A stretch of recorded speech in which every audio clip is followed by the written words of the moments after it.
Welcome to aptitude problem solve. ఈ రోజు మన నెంబర్ సిస్టమ్ లా కాకుండా కొంచెం డిఫరెంట్ గా లాజిక్ క్వశ్చన్ సాల్వ్ చేద్దాం. ముగ్గురు అమ్మాయిలు ఒక షాప్ కు వెళ్ళారు. ఆ షాప్ లో 3 చాక్లెట్స్ కొన్నారు. ఈ చాక్లెట్ వచ్చేసి 10 రూపీస్. సో ముగ్గురికి అయింది ఖర్చు 30 రూపీస్. సో ఆ షాప్ ఓనర్ వచ్చేసి వాళ్ళు తెలిసిన వాళ్ళు డైలీ కస్టమర్స్ అని 5 రూపీస్ రిటర్న్ ఇచ్చాడు.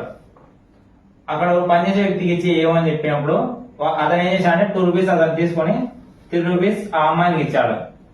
సో ఇప్పుడు వాళ్ళకు ఈచ్ పర్సన్ కి 9 రూపీస్ అయినట్టు. 3 into 9 అంటే 27 రూపీస్.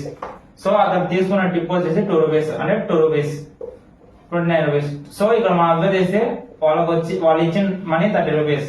మనకి టోటల్ కౌంట్ వచ్చేసి 29 రూపీస్. సో ఆ 1 రూపీ ఎక్కడ పోయింది? సో ఆన్సర్ వచ్చేసి మనకి క్వశ్చన్ లోనే ఉంది.